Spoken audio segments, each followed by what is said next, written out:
آل إبراهيم إنك حميد مجيد سل بنی اسرائیل، پوچھ بنی اسرائیل سے، کم آتیناہم من آیت بینہ، کس قدر عنایت کی ہم نے ان کو نشانیاں کھلی ہوئی، وَمَن يُبَدِّلْ نِعْمَةَ اللَّهِ مِن بَعْدِ مَا جَاءَتْهُ، اور جو کوئی بدل ڈالے اللہ کی نعمت بعد اس کے کہ پہنچ چکی ہو وہ نعمت اس کو، فَإِنَّ اللَّهَ شَدِيدُ الْعِقَابِ، تو اللہ کا عذاب سخت ہے۔ سورہ بقرہ آیت نمبر 211، یہاں سے دوسرے پارے کا دوسرا نصف، دوسرا آدھا شروع ہو رہا ہے۔ تو اللہ تبارک و تعالی نے فرمایا، کل جس طرح آیت کے اندر مذکور تھا کہ انہوں نے یہ مطالبہ رکھا کہ اللہ تبارک و تعالی بادلوں کے سائبان میں ہمارے سامنے آ جائیں اور یہاں آ کر ہم سے یہ کہیں کہ یہ اللہ کے رسول ہیں، یہ میری کتاب ہے، اس کو مانو، تو پھر ہم اس بات کو اور ان کے حکم کو ماننے کے لیے کیا ہوں گے؟ تیار ہوں گے۔ تو اللہ تبارک و تعالی نے فرمایا، آپ ذرا بنی اسرائیل انہیں کہیے نا، ذرا بنی اسرائیل سے پوچھیں، یہ نشانیوں کا مطالبہ کر رہے ہیں کہ یہ نشانی ہمیں دکھاؤ، یہ نشانی ہمیں دکھاؤ، یہ نشانی ہمیں دکھاؤ، تو ذرا بنی اسرائیل سے بھی پوچھو نا کہ ان کو ہم نے کتنی نشانیاں عطا کی تھی، کتنی نشانیاں ان کو دکھائی تھی۔ حضرت موسیٰ علیہ السلام کے معجزات کو دیکھیے کہ حضرت موسیٰ علیہ السلام اپنا ہاتھ بغل میں سے نکال کے سامنے لاتے ہیں تو وہ ہاتھ سفید ہو جاتا ہے، اپنی لاٹھی کو زمین پر پھینکتے ہیں وہ سانپ بن جاتی ہے، دریا کے اندر اپنی لاٹھی مارتے ہیں اس سے 12 راستے نکل جاتے ہیں۔ اور اللہ تبارک و تعالیٰ نے ان بنی اسرائیل کو من و سلوہ آسمان سے رزق عطا فرمائے، اتنی نشانیاں دینے کے باوجود بھی وہ ایمان نہیں لائے۔ تم بھی نشانیوں کا مطالبہ کرتے ہو، لگتا ہے ایسے ہی ہے کہ نشانیوں کے مطالبہ کرنے والے لوگ زیادہ تر ایمان لانے والے میں سے نہیں ہوتے۔ اور فرمایا جو نشانیوں کا مطالبہ کرتا ہے اور نشانیاں آ جانے کے بعد وہ ایمان نہیں لاتا تو پھر اس کے لیے میرا عذاب بھی کیا ہوتا ہے؟ سخت ہوتا ہے۔ فرمایا پوچھ بنی اسرائیل سے، کم آتیناہم من آیت بینہ، کہ کتنی ہم نے نشانیاں ان کو عطا کی، واضح کھلی ہوئی نشانیاں، لیکن انہوں نے کیا کر دیا؟ وَمَن يُبَدِّلْ نِعْمَةَ اللَّهِ، اللہ کی نعمتوں کو کیا کر دیا؟ تبدیل کر دیا۔ اللہ جو نعمت عطا فرمائے اس نعمت کو تبدیل کرنے کا مطلب یہ ہے کہ اس نعمت کا شکر نہیں ادا کیا، اس نعمت کا شکر نہیں ادا کیا اور اس نعمت کے تقاضے پر عمل نہیں کیا، اس نعمت کے تقاضے پر عمل نہیں کیا۔ سب سے بڑی نعمت اللہ کی وہ ایمان اور ہدایت، ایمان اور ہدایت ہے۔ جس بندے کو ایمان اور ہدایت مل جائے اور وہ اس کو کیا کر دے؟ تبدیل کر دے کفر میں، تو اللہ فرماتے ہیں فَإِنَّ اللَّهَ شَدِيدُ الْعِقَابِ، تو اللہ کس والا ہے؟ سخت عذاب والا ہے۔ اللہ کا عذاب پھر کیا ہے؟ سخت ہے۔ زُيِّنَ لِلَّذِينَ كَفَرُوا الْحَيَاةُ الدُّنْيَا، ترجمہ کریں جی اس کا۔ رشتہ کیا ہے کافروں کو دنیا کی زندگی پر اور ہنستے ہیں ایمان والوں پر، اور جو پرہیزگار ہیں وہ ان کافروں سے بالا تر ہوں گے قیامت کے دن، اور اللہ روزی دیتا ہے جس کو چاہے بے شمار۔ جی، زُيِّنَ لِلَّذِينَ كَفَرُوا الْحَيَاةُ الدُّنْيَا، کافروں کے لیے دنیا کی زندگی کو مزین کر دیا ہے، کافروں کے لیے دنیا کی زندگی کو کیا کر دیا ہے؟ مزین کر دیا ہے۔ دوسرے مقام پہ اللہ فرماتے ہیں ہر ایک کے لیے اس کے برے عمل کو مزین کر دیا گیا اور وہ اس برے عمل کو دیکھ کر کیا ہو جاتا ہے؟ خوش ہو جاتا ہے کہ میں کس پر ہوں؟ حق کے راستے پر۔ اور اسی طرح حدیث کے اندر آتا ہے کہ الدنیا سجن المؤمن وجنت الکافر، یہ دنیا مسلمان کے لیے کیا ہے؟ قید خانہ ہے۔ کیا ہے؟ قید خانہ ہے۔ اور کافر کے لیے کیا ہے؟ تو جنت ہے۔ دنیا کے اندر وہ کیا کر رہا ہے؟ مزے کر رہا ہے، عیش و عشرت کی زندگی گزار رہا ہے۔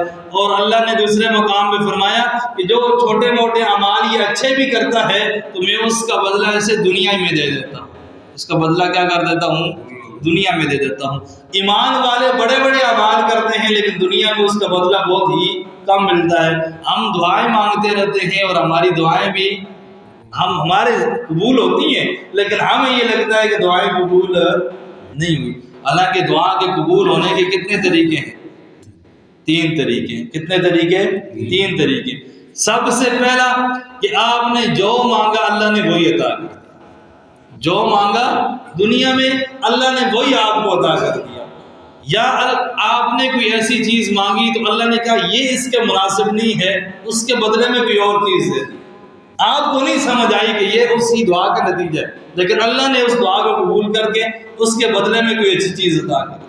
اور تیسرا یہ کہ دنیا میں یہ آپ کی دعا قبول ہی نہیں ہوئی، آخرت کے دن اللہ تبارک و تعالی بلائیں گے ان لوگوں کو جن کی دعائیں دنیا میں اللہ نے قبول نہیں کی تھی، اور کہیں گے اس دعا کے بدلے یہ نعمت میری طرف سے لے لو، دنیا میں تو میں نے تمہاری دعائیں قبول نہیں کی، اس کے بدلے میں یہ کیا ہے؟ بڑے بڑے انعامات اور یہ بنگلے، یہ کوٹھیاں جنت والی لے لو۔ تو اس وقت ایمان والے، یہ دعائیں کرنے والے کہیں گے کاش ہماری دنیا میں کوئی دعا قبول ہی نہ ہو، اس کا سارا بدلہ کیا ہو جاتا؟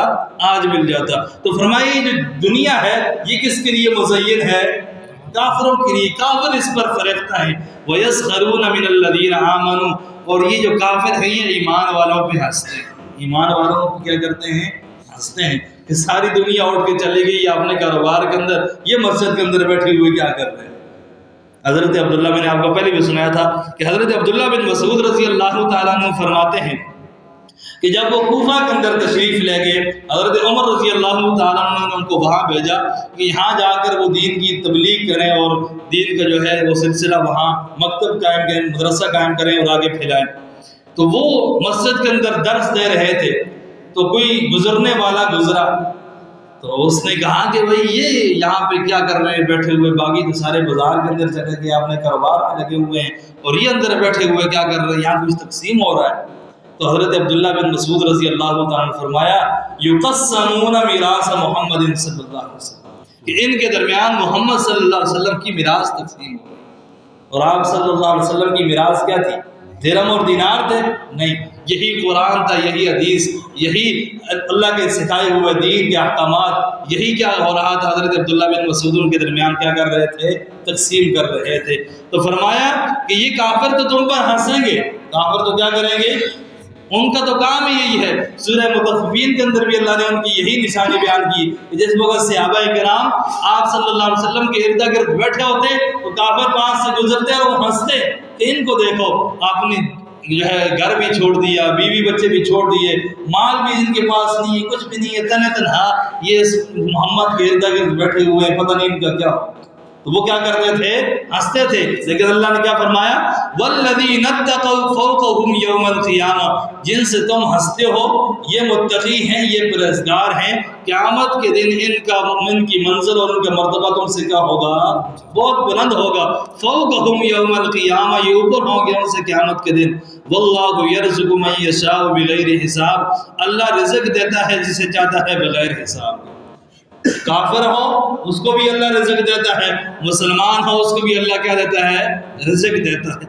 کان الناس امۃ واحدہ فبعث اللہ النبیین مبشرین ومنذرین۔ کان الناس امۃ واحدہ، تھے لوگ ایک ہی جماعت، تھے سب لوگ ایک ہی دین پر۔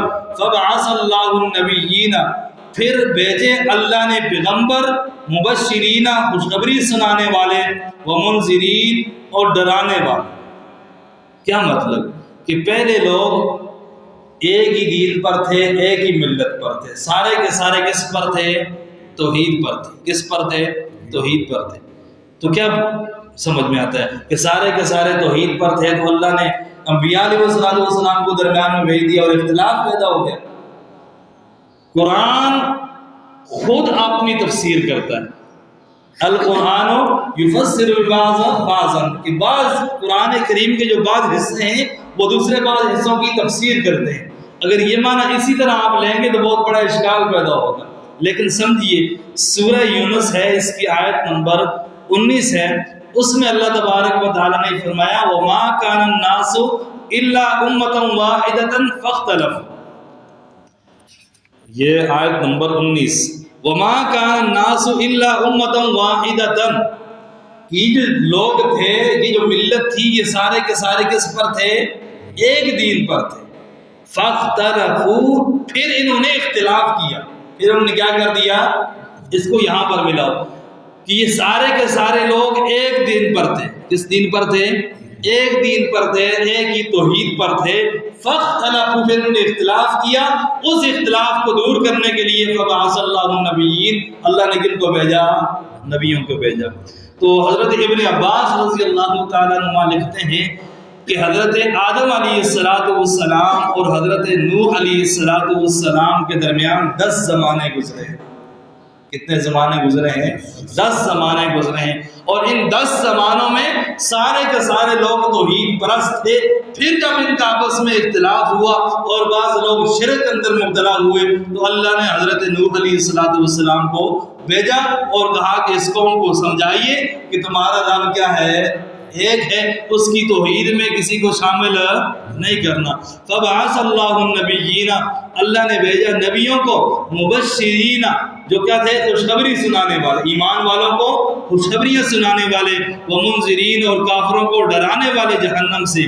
وانزل معهم الکتاب بالحق لیحکم بینہم، اور اتاری ان کے ساتھ بین الناس، اور اتاری ان کے ساتھ الکتاب، کتاب بالحق کی سچی، یعنی اظہار الحق، کتاب اتاری حق کو ظاہر کرنے کے لیے. لیحکم بین الناس، کہ فیصلہ کرے لوگوں میں، فی مختلفوا فی، جس بات میں وہ جھگڑا کرے، جس میں اختلاف کیا ہے اس اختلاف کو دور کرنے کے لیے کتاب کے ساتھ کیا کرے؟ اس اختلاف کو دور کرے. وَمَا اخْتَلَفَ فِيهِ إِلَّا الَّذِينَ أُوتُوهُ مِن بَعْدِ مَا جَاءَهُمُ الْبَيِّنَاتُ، اور نہیں انہوں نے اس میں اختلاف کیا مگر ان لوگوں نے اوتوہ، جن کو یہ کتاب دی گئی، جن کو یہ کتاب دی گئی. دوسرے مقام پہ اللہ فرماتے ہیں کہ جن کو یہ علم دیا گیا ان علم والوں نے کیا کیا؟ اختلاف کیا. اختلاف ہمیشہ علم والوں نے کیا، جان بوجھ کے کیا. تیسری وجہ بغیم بینہم، یہ اختلاف کی کیا وجہ تھی؟ آپس میں ضد، آپس میں کیا؟ کوئی حق اور باطل، یہ کہ ان کو سمجھ نہیں آیا، یہ بات نہیں تھی، صرف اور صرف کیا کرتے تھے؟ ضد کی وجہ سے. فَهَدَى اللَّهُ الَّذِينَ آمَنُوا لِمَا اخْتَلَفُوا فِيهِ مِنَ الْحَقِّ بِإِذْنِهِ، پھر اب ہدایت کی اللہ نے الَّذِينَ آمَنُوا، ایمان والوں کو، لِمَا اخْتَلَفُوا فِيهِ، اس سچی بات کی جس میں وہ جھگڑ رہے تھے، من الحق بِإِذْنِهِ، اپنے حکم سے. کس سے؟ اب جو ایمان والے تھے ان کو اللہ نے کیا کر دی؟ توفیق دے دی. کیا کر دی؟ توفیق دے دی. کس بات کی؟ جس میں وہ اختلاف کر رہے تھے اس اختلاف والی بات کو قبول کرنے، اس اختلاف والی بات کو قبول کرنے کی اللہ تبارک و تعالیٰ نے انہیں توفیق دے دی. واللہ یہدی من یشاء الی صراط مستقیم، اور اللہ ہدایت دیتے ہیں جسے چاہتے ہیں صراط مستقیم کی طرف. اللہ ہدایت دیتے ہیں جسے چاہتے ہیں کس کی طرف؟ صراط مستقیم کی طرف. صراط مستقیم جانتے ہیں کسے کہتے ہیں؟ سیدھا راستہ. کون سا راستہ؟ سیدھا راستہ، جس میں کوئی ٹیڑھا پانا نہ ہو. اور صراط مستقیم کی تشریح سورہ فاتحہ میں کیا ہوئی تھی کہ صراط مستقیم کن لوگوں کا راستہ ہے؟ انعم اللہ علیہم من النبیین والصدیقین والشہداء والصالحین. کتنے لوگوں کا راستہ؟ 4 لوگوں کا راستہ. انعام والے لوگ کون ہیں؟ 4. انبیاء میں سارے انبیاء شامل اور پیغمبر علیہ السلام بھی شامل. نمبر 2 صدیقین، سارے صدیق شامل، اور سارے صدیقوں کا سردار کون؟ صدیق اکبر. کون؟ سارے صدیق، اور ابوبکر کیا؟ صدیق اکبر. اور ان کے بعد درجہ کس کا آیا؟ شہداء. حضرت عمر رضی اللہ تعالیٰ عنہ، حضرت علی المرتضیٰ، حضرت عثمان، حضرت حسین رضی اللہ تعالیٰ عنہ، حضرت امیر حمزہ رضی اللہ تعالیٰ عنہ شہداء. اور چوتھا درجہ کون سا؟ صالحین کا، حضرت حسن رضی اللہ تعالیٰ عنہ اور تمام صحابہ کرام اور بعد کے لوگ. تو اللہ فرماتے ہیں واللہ یہدی من یشاء الی صراط مستقیم، یہ ہدایت کسی کو اپنی طرف سے نہیں ملتی، اللہ جسے چاہتا ہے اسے صراط مستقیم کی طرف کیا دیتا ہے؟ ہدایت کرتا ہے اور رہنمائی کرتا ہے. ربنا تقبل منا انک انت السمیع العلیم وتب علینا انک انت التواب الرحیم. یا اللہ صغیرہ کبیرہ گناہ معاف فرما، ایمان والے جو دنیا سے چلے گئے ان کی بخشش فرما، بیماروں کو صحت نصیب فرما، ہمیں اسلام والی زندگی نصیب فرما، قرآن والی زندگی نصیب فرما، سنت والی زندگی نصیب فرما، عافیت والی، سلامتی والی، سعادت والی زندگی نصیب فرما، ایمان والی، شہادت والی موت نصیب فرما، مرتبہ قدم سب